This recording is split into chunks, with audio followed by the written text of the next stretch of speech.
Welcome back to Maple Donkey's Corner. I That's what I'm sticking with. All right, so last time I talked about the release of Kingdom Hearts and the correct, in my opinion, the correct order to play the games by release, or at least like how it should be released. It, it's a whole thing. Go watch that video. Anyways, this time I want to talk about the story within each game. Now, I'm going to have to split this up into several parts. I'm not going to talk about every single game all in one go. That's not going to happen. However, on this video, I'm going to talk about uh, part one of this collection. So, this collection, 1.5 plus 2.5, two collections as one collection. I'm going to just be talking about the first collection, 1.5, and all of the games therein, and that. So, uh, so first up is gonna be Kingdom Hearts 1. I actually have the manga for this. It's only 2 volumes. I don't really have much to say out of it. I just felt like I should have these out just in case if I need to bring up a specific moment from the games. So, what is the first Kingdom Hearts game about? What is that about? There are many ways for me to go about this. Um, there's a theme, a running theme without the entire series, but it's really cements itself in the very first one. Um, how it's all about friendship. It's all about like the love for your friends and how that can make you a stronger and better person. Um, Sora as the main character, he's very like wide-eyed, very trusting. He never has any suspicion of anybody unless if like he has like a valid reason to. He's always very just open. He's not like pushing anyone away. Um, so if you ever play the games, this is not really gonna be anything new, but this is just gonna be like a good way for someone to either recap what they already know, and honestly, if you have never played the games and you just want to know what's up, here's like a quick little like introduction. Okay, those top two things. So Kingdom Hearts, the very first one, Final Mix. Final Mix is just director's cut, but it still has to have that little extra, so where that we have like a extra information. I will be spoiling some stuff, just by virtue of like there's just some certain information within the first game that wouldn't make a lot of sense unless if you could like go play the other games and then come back to the first game. I'm just gonna streamline it a little bit. Um, so the very first game doesn't open up 100% telling you what's up. Um, the manga specifically, which is why I keep bringing it up a lot, it actually opens up in a very specific way. Um, so there's this island called Destiny Island. Blah, blah, blah, blah. Wow. Destiny Islands, plural, there is multiple. Um, the there are some children that go to this island and they have fun. There is a whole separate island where like all the parents and people live. We only see that in Kingdom Hearts 2. We never see any other inhabitants besides like the core Destiny Island crew, which is Sora, Riku, Kairi, Tidus, uh, oh my god, why am I forgetting her name? Oh my god, Selfie? Yes. And Waka. Those are the main 6 people that inhabit Destiny Islands. And it's very specific. Again, we don't see anybody else in like the islands. We just going purely by the game itself, we know nothing.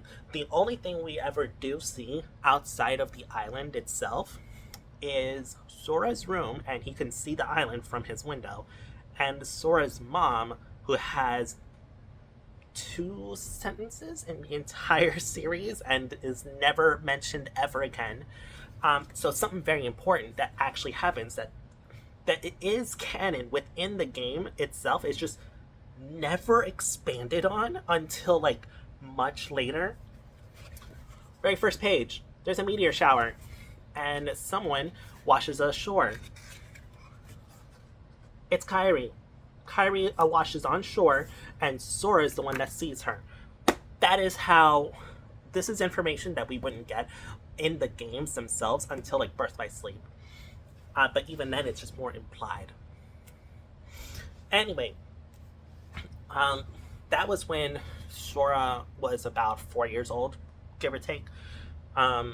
The series likes to jump back specifically to when he was about 4 years old for some reason. Like they keep showing him at that age multiple times. Even within like the first game, it like there's like two cutscenes where like he's just a little babu, and it's just a thing that constantly happens. Specifically, 4 years, 4 years old. So, oh man, the main trio, Sora, Riku, and Kairi, they are. Wow, I'm really just having a hard time talking. I'm so sorry. Um, they have aspirations of seeing a world beyond their island, and I don't know if they know what they're talking about. So we know fully that when we say in Kingdom Hearts worlds, we mean like planetoids, like actual just worlds, whole worlds. But I don't know if we are supposed to. If I don't know if Sora, Riku, and Kairi know about the outer space areas. I don't know if they know that. Mainly because like it's supposed to be kept a secret, and I'm just thinking about like real life, how like what was it? The Americas was called the New World, even though it's on the same world, like same world Earth. That's a real life thing. It's just I don't know if like they were just expecting to find a whole new island out in the ocean, or if they start building a raft in the very beginning, and I don't know if like their plan was to go out into the ocean and somehow they end up in outer space. I don't know. Like, yes, they're children, they didn't think that far ahead, but where's there's so many unanswered questions here. It does not matter. It does not matter one bit. So jeez, the day before,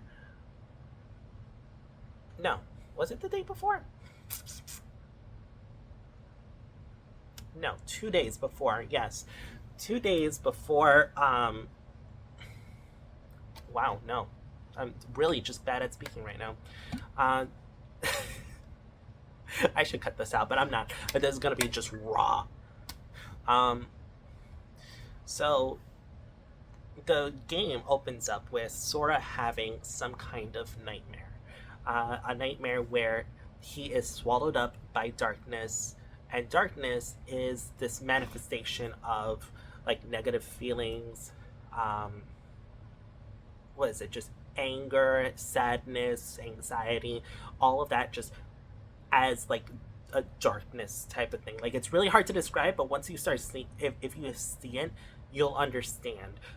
It's just it manifests itself as creatures, and we don't know this at playing the game yet, but they're called Heartless, and they are manifesting themselves in Sora as a dream. There's a lot of debate about what actually is going on there, if that was real, if that wasn't, what's actually going on there. I have my theories, but I'll get back to that later. So Sora, after having this premonition, he helps Riku and Kairi make the raft, get the supplies, and all that. 2 days go by. That's where I was thinking before. 2 days go by, and that little dream that he had turned out to be like a premonition. So now his world, Destiny Island, is being swallowed up by darkness. It's being swallowed up by this big black hole. It's just sucking everything in. Uh, the creatures, the heartless, they're coming in. They're swarming. They're just destroying the whole place, ripping it apart. Um, and in this struggle, so this is where it gets very, interesting. Riku was originally supposed to be the chosen one to to wield the Keyblade. This is information that is later confirmed in Birth by Sleep, but it was always fact. It was always like in the was it the manual? Like it was always just there that Riku was always supposed to have the Keyblade. But what ends up happening is when everything starts going down on Destiny Islands, he lets himself be consumed by darkness. Very literally, because it starts like crawling from the ground and just devouring him like tentacles. Sora tries to reach out to him and save him, and just because Riku fell to the darkness, by just because he was in with like the area, Sora was next in line to get the Keyblade. Now, what about Kairi? We'll get back to her because, like, there's a whole thing with that. When Sora finally gets the Keyblade, he is able to fight off the Heartless and make his way to a little location where there was this big door. No doorknob or anything like that. It was just this big door in a cave, but there's a fancy magical door that Sora sees and just has to go to it. That's the only location to go. It's there when he goes inside the cave that Kairi appears as a ghost and fades right through him. So, like, that only happens when the door opens up. If you were playing the game, you would see the door at least twice. Like, what's going on? Why is this door here? There's no explanation. There is an explanation, but just not right now. So after Sora gets swept away by just the blast of darkness, he is flying off.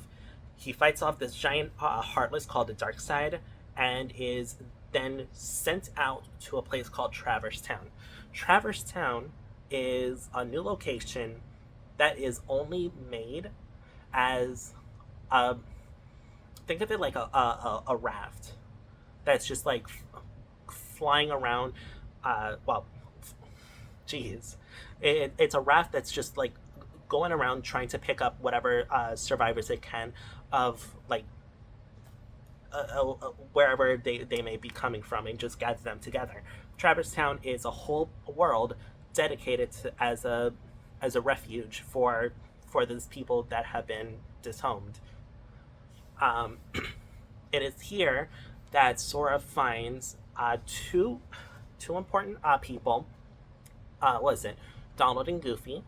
They are here on a mission to find the key. The key. Then they don't really know. I don't think they know what the key is supposed to be. They just know that they're supposed to be looking for a key because King Mickey Mouse, as a king, yes, he sent them on this mission to find this key. I don't think they do ever find out what it is until like much later, alongside with Sora. But that's their stated goal. Sora also meets up with Final Fantasy characters. Was it Leon? If you play Final Fantasy VIII, he is Squall. He doesn't go by Squall because he thinks that's a hero's name. It's a whole thing with it's his whole character. Like, it's a thing. You have Yuffie. She's a ninja. There is Aerith.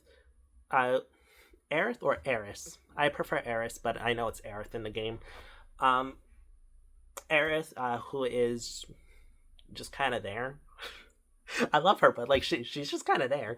Um, and Sid. So Sid is also if you've played any Final Fantasy game, he shows up in multiple games as like this engineer type of character. He usually is someone who's like very smart, is able to organize, and is able to just build um, whatever needs to be built. Usually, it's an airship. Usually, um, like it's just more of a mechanical thing, but he likes to build like teams together and all that. Like that's who he generally is, you know. So all of this is still just the beginning of the game. We're gonna jump through a lot of stuff, just because at this point, um, Sora, Donald, and Goofy are now looking for several people. They're looking for this person named Ansem, who he was a researcher and had information on what the Heartless are and how to stop them. That's one. Sora is looking for Riku and Kairi. Um, they had been separated when Sora got to Traverse Town, and what was it? And finally, Donald and Goofy are looking for King Mickey. All of this, they go through several Disney worlds. Disney movies just represented as worlds, and that's where a lot of the gameplay would come in. You can go, what was it? Help Alice out in Alice in Wonderland world. There's Tarzan. Not a lot of people like it, but I love Tarzan, so that gets a pass from me. Too bad it's never going to show up ever again. Hercules, if you remember me talking about it in the previous video, like that you can play games and like fight in tournaments in there. Like you can come back multiple times. It's fun. There's Aladdin, which um, roughly covers the first movie. Very rough. Same thing with The Little Mermaid. Uh, very roughly able to uh, translate what the movie was doing. There is Pinocchio. You can be inside Monstro the Whale, which is only like, was it 10 minutes worth of the movie stretched out into an entire world. Yeah. There's Halloween. What's it, Halloween Town from The Nightmare Before Christmas. That is kind of doing its own thing. They don't really adapt any of the movie except like maybe the very beginning, or maybe you can treat it as like a little prequel to the movie. It's not that important. It really isn't. Sorry. And finally, there is the Peter Pan world, Neverland, where you can hang out in Captain Hook's ship. Oh, and also a purely optional world with Winnie the Pooh, Hungry Acre Woods. Where Piglet is the main villain, and you have to team up with the Hungry Acre Wood characters and just beat them up. Very very traditional to the movie. I just want to know if anybody was actually paying attention. So going through every single one of these worlds, you meet up with the Disney characters. Sometimes you can team up with them. Sometimes you're just following through on their story, just helping them out, and the whole time you're just building these friends and what it means to like have a connection with everybody around, and that is enforced in in the worlds themselves. Like the whole point of the first game is to show that friends are powerful, like having them with you. And if you neglect them, you're not as strong. Um, Geez, what's a really good way of like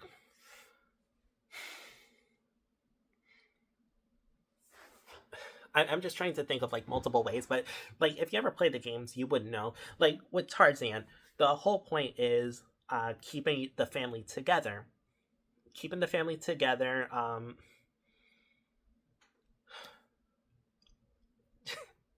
Why am I so speechless right now? It's like Ariel going away from her dad, and suddenly that's like she isn't as strong anymore. But when she is able to, like, be with her dad, everything's hunky dory, everything's great. Peter Pan is desperate to find Wendy and make sure she is safe. You know, take care of your friends. That kind of thing. Every world has to deal with that specific subject matter, albeit in different ways. With Winnie the Pooh, Sora takes the place of Christopher Robin, so he just gathers up his army of the Hungry Acre Woods characters, and again beats up Piglet. Best world in best world in the game. They really did their own thing. Um, so after you go to Neverland, or actually no, when you get to Neverland, that's a very important place. There you meet up with Riku, and Riku has you've seen him before, like twice. You saw him one time in Traverse Town, but this was like the first full time of actually just like interacting with him, and he has completely succumbed to the darkness. He thinks that he is like able to have control of the Heartless, and while that is kind of true, he forgets something very important. Just because like it's a very childish mentality. He's not scared of the darkness. It's not being scared of darkness. It's what lurks beneath it. So while he's totally not scared of Heartless, like who's actually manipulating them? Who's controlling the Heartless? Who's sending them? Why are they like manifesting in all these places? That's what he never actually figures out until much later. Arguably when it's too late. I know, spoilers. I'm tying all this together. So it's there that we also see Kairi. Riku found Kairi, and she is this husk. She's not awake. She's like sleeping. She's in this daze. Could not wake up. She's like, her eyes are like barely open. She's not there. She's checked out. Riku runs away, carries her by swimming out into the ocean, and somehow winding up in outer space and ends up in a new world. None of this is making any sense to me, but I love it. They go to this place called Hollow Bastion. Hollow Bastion is a world that has a lot of history, specifically with the Traverse Town trio. What was it? Yuffie, Aerith, and Leon. Oh, and Sid, I guess. Not a trio, but that was their original home, and it was revealed that it was Ansem who released the Heartless and let the world fall apart, and so they had to escape the world into Traverse Town.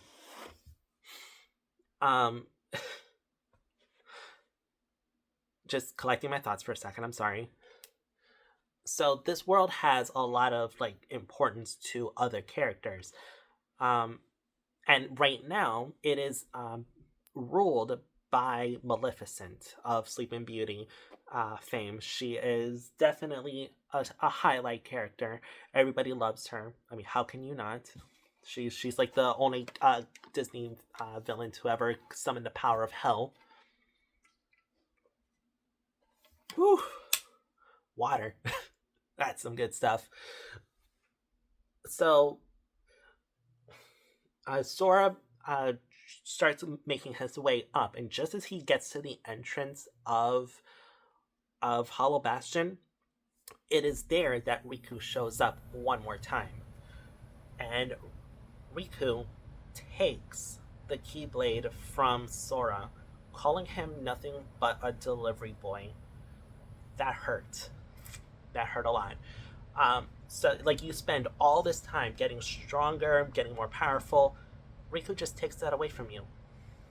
Just takes it away from you. he really is just that much of a class above you. Um, so because like again, or going back, originally Riku was the original holder of the Keyblade. That was supposed to be his Keyblade until Sora took it. Disheartened, Sora teams up with was it Prince Adam, the Beast from Beauty and the Beast, uh, and geez, I'm getting worked up here. Um, with the help of the Beast, they go through the lower levels of Hollow Bastion, the castle, and make their way up into the main like lobby room. Have a fight with Riku, and finally Sora has his Keyblade back and sends Riku running. They go up even higher into the castle, and I, now things are starting to be kind of funky. Riku seems less like himself. He has like this double voice speaking. Like there's two people speaking at once. And it's very weird how he's acting. It's a lot less pompous and a lot more like leveled. Like he's the one pulling the strings now. He has, I forgot if they call it a keyblade, but it's not necessarily a full keyblade. It is a keyblade that unlocks people's hearts. There are swords in Kingdom Hearts, by the way. Like swords are totally a thing. Same thing with guns.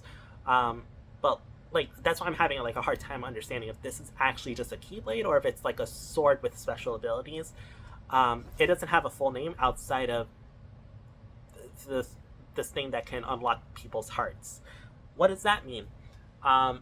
So when going up a little bit higher, Sora fights Maleficent, and she starts running away.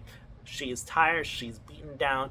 Riku comes in with the I'm gonna call it a keyblade, I guess, and unlocks her heart, turns her into a dragon. Sora beats the dragon. She's dead. Like full stop. She is dead. Riku proceeds to go to the very top of the castle, and Sora chases him up there, and it is revealed right there that where is it? That Riku. Oh, I actually have the page right here. Okay, so that is what is it? That is Riku unlocking Maleficent's heart to turn her into the dragon. And it's here after all of that, here that at the very top, Riku finally reveals what is going on with him. It is I, Ansem, the Seeker of Darkness. Ansem possessed Riku. So this whole time, Riku has been playing with the darkness. He's been thinking, "Oh, I'm so good. I'm so good at this." Now the real player has shown up and has reminded everybody why you should be scared of the dark, because Riku Ansem showed up. And it's also here that Ansem, I guess, reveals what's been going on with Kairi. Kairi's heart inside of me. So Kairi, at the very beginning of the game, when the door opened on Destiny Islands, blasted open and she phased through Sora, that was her heart going into Sora. Sora has been holding Kairi's heart as a protection this whole time without knowing. So now, now they're fighting for Kairi's heart. Ansem wants it so he can complete his plan. By the way, the whole time, totally passed by this whole time, there's a concept called the Princess of Hearts, and the princesses are from every world we have been, or at least most of them. Excuse me. So you have like all of the classic Disney princesses. You have Cinderella, Belle. You have Aurora. Um, I guess this also includes Alice from Alice in Wonderland. But you have like six of them, and the seventh, lucky seven.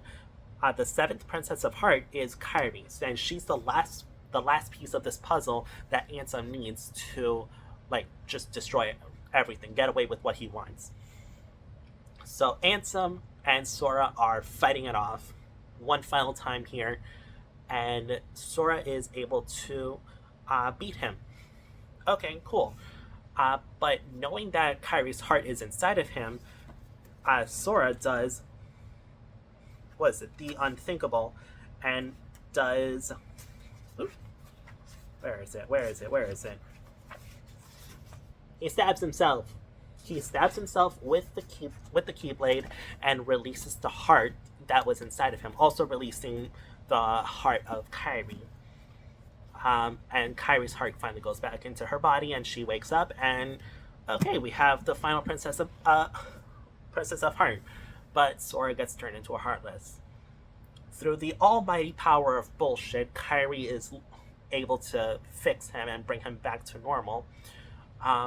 And Riku makes a sudden appearance, trying to hold back Ansem, who now has his regular body. Riku is now a kind of like a specter. Like, he knows his body's being hijacked, but he just can't do anything about it. He's trying to hold back Ansem from doing any more harm now that Kairi has her heart again. And everybody just runs away. They book it, they get out, they go away to Traverse Town and make sure Kairi is safe. And after a little bit of regrouping, they head right over to what is it? They head over back to Hollow Bastion, and they finish what Ansem was trying to do, but also kind of breaking it. The whole point of a Keyblade is that you can unlock things. In this case, Ansem was trying to unlock a door to darkness. Sora just locked it. That's the long and short of it. He fought through a bunch of stuff and he locked the gate. Okay, cool. So the plan got thwarted. Just one last thing. Ansem is still around, and Riku is still abducted. And also, where's King Mickey? So there is one final place to go. There's this place called the End of the World. That's a whole world in itself. It's a black hole. It's made of a bunch of different worlds just splattered together. There's no rhyme or reason. It's like the world in between, like the light realm and the dark realm. The dark realm being the Kingdom Hearts version of hell. And you just see a bunch of worlds that you didn't really see, but there's like a hallway, and you see like a bunch of other worlds that get referenced, like Snow White, and the dwarves' cottage. You can see that. There are some of the trees from Sleeping Beauty. So it's just like an amalgamation of a bunch of different worlds just splattered together to make this one world. And it is here that Ansem finally has like full control of the body. Riku can't get out, and we also see what was it? Destiny Islands. That place fell apart. So at this point we are in like that brink in between. So like we see the Destiny Islands as it's being still destroyed by darkness, and it's being devoured by the end of the world. And big final battle. And this whole time, Ansem really wants to find Kingdom Hearts. Here, it is presented as a giant door to darkness. Ansem opens the door and is shocked when it turns out to be made of light. Okay, cool. So, Ansem accidentally kills himself. And Kairi is suddenly there and is being sent back to Destiny Islands as it's being reconstructed back into the realm of light. Everything's safe. Riku is actually in the other side of the door, the door to Kingdom Hearts with someone else. This whole time, Mickey Mouse, King Mickey, was in the dark realm. He was in hell this whole time, and he shows up with his golden keyblade, and it's so cool, and everybody comes together to lock the door from both sides. So Riku stays with Mickey, and Sora, Donald, and Goofy stay in the realm of light, and they both close from both sides. Um, and the game ends with the post-credit scene of Sora running away into this field, chasing after Pluto with Donald and Goofy. Now, if you were playing the final mix version, there are other things you can do just before reaching this point in the game. There is one final fight. This whole time you could do like extra fights, but this is a very important moment. There is a person. Let me see if it's even in here. Oh, are you even in here? No, you're not in here.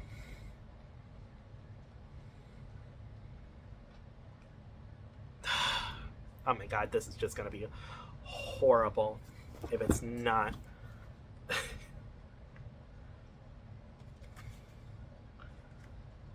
Perfect. Okay.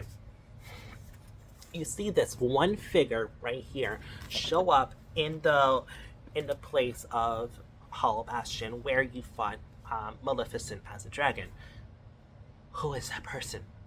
That if you beat them and you read the journal entry, it'll say that they're just unknown. We know who it is. This is where the spoiler comes in. That is actually the villain of Kingdom Hearts 2. We will not see him for a while. But yes, so the villain of Kingdom Hearts 2 actually just shows up in Kingdom Hearts 1 and is there to test Sora to see where his abilities are. He leaves impressed. And this is where the first game ends. 37 minutes in, and we're finally done. I did a lot of stuttering, but we did it. Woo! And we're only one game into this 3-game little stint. Alright, so the second game in the 1.5 collection is Chain of Memories. I have it as Chain of Memories over here. Ooh. It's the same story, just with minor differences, and it's told into 2 parts. So, at the end of the first game, you saw Sora, Donald, and Goofy chasing Pluto into this open field. They lose track of him again, and they are met up by someone with a black cloak, like what was it, the villain of the second game showing up in the first one, he was wearing. So we chase after him, and we go into this place called Castle Oblivion, and it is here that we find out, upon stepping foot in just 1 foot in Castle Oblivion, all of the spells and abilities that we had in the first game, gone. The whole purpose of Castle Oblivion is to forget. The higher you go in the castle, the more you are going to forget. So why on earth would Sora, Donald, and Goofy want to proceed? It's because this whole time, Sora is being manipulated. He's being manipulated by this organization. They're all wearing these black cloaks, and they're all like teasing him. They're saying, "I can't believe you forgot about this." And Sora is just like, "What are you talking about? You gotta forget in order to remember." So the idea is you have like a lot of stuff on top, and the core memory is just hiding underneath. So you have to forget stuff until you remember what was originally there. And it's words. It's as they're going up into the Castle Oblivion, they are visiting memories of each world. So there's not every world of the first game, minus minus Tarzan, I miss him already. He's only ever in the first game, but every world gets an appearance as cards, and these cards manifest themselves as memories. It's a whole thing, chain of memories. I know we're really going there. Um, so as we start going up, about halfway through, Sora starts remembering someone. He's not sure who, but Sora starts remembering someone living on the islands with him.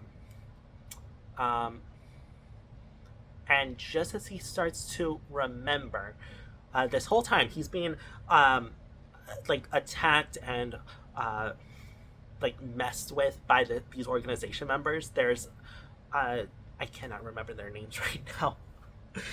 uh, they're just constantly messing with him. They're just constantly taunting him. Can't believe you forgot about her. Can't believe you forgot about this. And Sora's just racking his brain. Maybe I just gotta forget some more. So they just keep powering through. He remembers who she is. Naminé. Naminé was a girl that Sora had known before Kairi, but she left the islands when her family lived. Her family they left the islands too, so he never got to see her again. But he finds out that Naminé is in the castle too. What a coincidence! What a coincidence, right? Okay, so Sora now has he's just beelining straight to the top. Oh my god, I can't believe it. I forgot about her and she's here. I gotta go save her from this organization. Valid stuff there. Um and Naminé finally shows up, and she's being protected by someone. Riku. Riku somehow made it without Mickey. He made it to Castle Oblivion, found out about Naminé long before Sora did, and is adamant about being her protector. They fight it out, and it's going. He's Sora's chasing Riku, going up two more floors, and it is here that it's revealed that the organization is doing some experimentations. They are creating what they call replicas. Think of them like puppets. They don't have any hearts. They don't have any souls or anything like that. But they are fully thinking creatures. And they created a replica of Riku, filled it up with Sora's memories, and they just they start clashing it out just to get Sora to forget more and more and more. Why does the organization really want Sora to forget? Well, geez. They want Sora to forget because they want to control him. He is the one with the Keyblade, and they can use that a lot. We're going to find out in a little bit, but they really just want him. The main leader of this little organization, at least in Castle Oblivion, his name is Marluxia, and it's talked about how it is, what is it, a splinter cell of the main organization that they work for. Sora is able to kill about 3 of them. Yes, kill. They're done. They're GG. They're killed off, including Marluxia, the main ringleader in all of this. And Sora is met up with Naminé, and Naminé says, "I can fix your memories. I just gotta put you to sleep." So, Sora agrees to doing this, falls into a deep sleep, and we will not see him for a year. In Kingdom Hearts 2, he will show up again. So that's only one side of Chain of Memories. On the other side, about halfway through, gotta get more comfortable, about halfway through with Chain of Memories, Riku actually does, like, real Riku does show up in Castle Oblivion in the basement. He shows up in the basement. So they are both climbing up. Um, ugh, words, jeez, I'm really going through it right now. Um, Riku is trying to go up, and he's fighting with himself, specifically with how he was possessed by Ansem. He's fighting with his darkness that he has inside of him. He's trying not to let the ghost of Ansem take over and, have a repeat of what happened in the first game. And the whole time, Mickey is appearing as a hologram and helping Riku wherever he can. It's a lot more straightforward of a story. Riku finds out that Sora is also in Castle Oblivion and he's getting messed with. Riku is not having his memories messed with, by the way. That was specifically a Sora thing. Or at least Sora done on Goofy. Gotta keep everything together. But Riku has his memories intact. He is fully aware, and he meets up with a character named Diz. Diz is someone who has been, for lack of better words, he's been hunting the organization. And he sees Riku, and he sees King Mickey, and they decide, okay, let's team up and take down this organization. Riku finds out what happens with Sora, sees that he is sleeping, and accepts it, and says, okay, just gotta make sure that he is safe while Naminé does her thing. And he teams up with Diz and King Mickey, and they start hunting the organization members. That's how the game ends. It's a very straightforward story with Riku. Alright. And finally, for the collection 1.5, we have one last game. 358 Days Over 2. I actually have the manga right here. The main character is Roxas. Who is Roxas? We have been talking about Sora and Riku this whole time. Who is Roxas?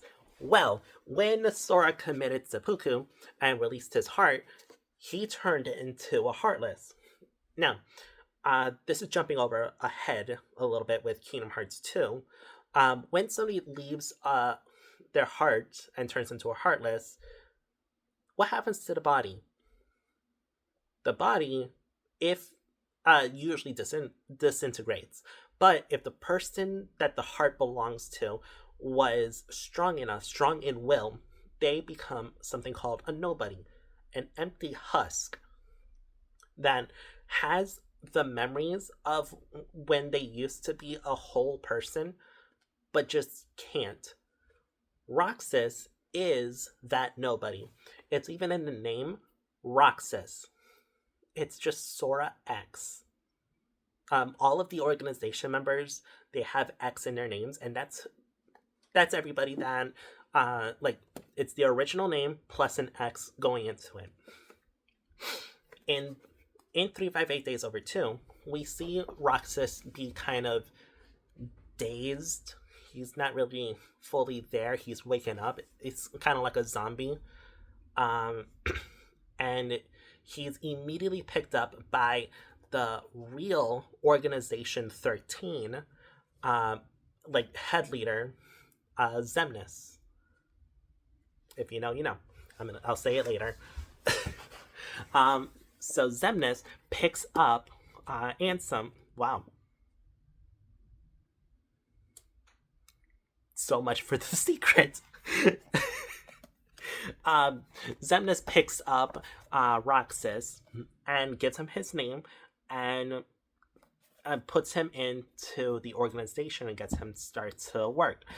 He has him work with a character named Axel, who was also in Castle Oblivion in Chain of Memories, but he kind of just showed up and just knocked out like 2 characters and then left. Roxas and Axel, they become good friends very quickly. The game's name is 358 Days Over 2. So the whole game takes place in a matter of a year. spread out over two characters. Now, one character is Roxas, the other character is not Axel. Instead, we have a new character named Xion. That is Xion. Let me see if I can find a good picture of her. There it is. That's Xion. She's so cute. She also is kind of like a zombie. She doesn't really talk to anybody except for Roxas. But her thing, by the way, because Sora is sleeping and Roxas is his nobody, Roxas can hold the Keyblade. So this is Sora's Keyblade that Roxas is using. Okay, makes sense. Everything's tracking.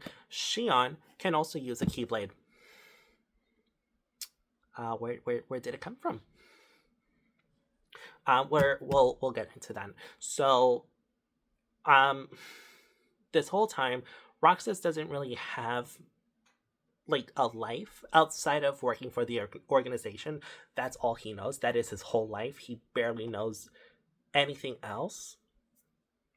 I know, very depressing. Like, work is his whole life.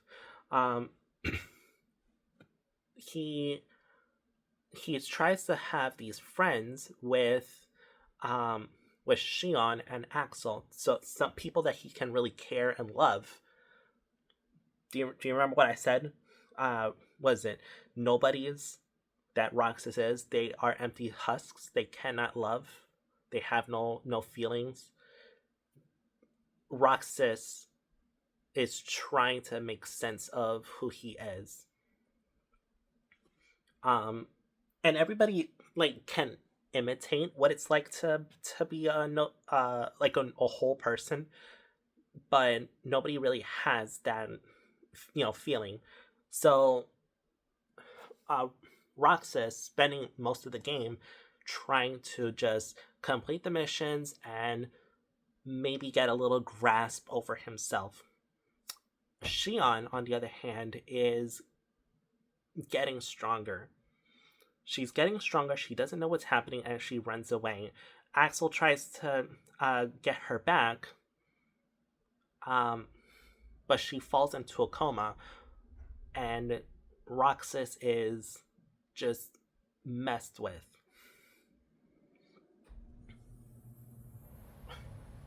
Oh, no, it's the other way around. Jeez. Roxas gets fall into a coma, and Xion feels the need to pick up the pace, and like this whole time she's getting stronger and messed with. There's a lot to cover. There's a lot to cover in these games. Um, After that little like excursion, like there's a little bit of falling out because Axel had to fight Xion, and so like they're not really that like Xion's very wary of Axel, after having to fight each other like that. That that's a very intense thing. Um, they Xion escapes the organization and meets up with Riku, and Riku finally tells her what she is. She's not a nobody. She is a replica filled with Sora's lingering memories that were harvested during the events of Chain of Memories. Um, and the longer she exists, the more she's also squeezing memories out of Sora and Roxas. So Sora cannot wake up soon because Xion just exists, taking up like all of the extra memories that should be going back. Um, Xion knows that this is a problem. She shouldn't even exist. So she gets Roxas to fight her, and they fight to the death. And Xion is killed off.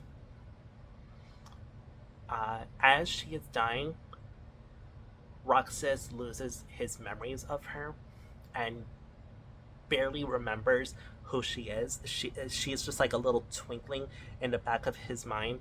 He can't even say her name. Whenever talking about her, she just becomes and her as like this vague thing, but cannot say her name. It's it's just very tragic. Um, and knowing that something like this happened sends Roxas over the edge, and he escapes the organization and is finally met up with Riku, and they have this incredible fight. This fight that one has Riku have his arm broken, and Riku, in a desperation move, lets the darkness consume him, and he takes the form of Ansem. It's still fully Riku, but he just looks like Ansem, and it's kind of like a body horror type of thing. Like you become your own worst enemy type of thing. It's for a child, it's messed up.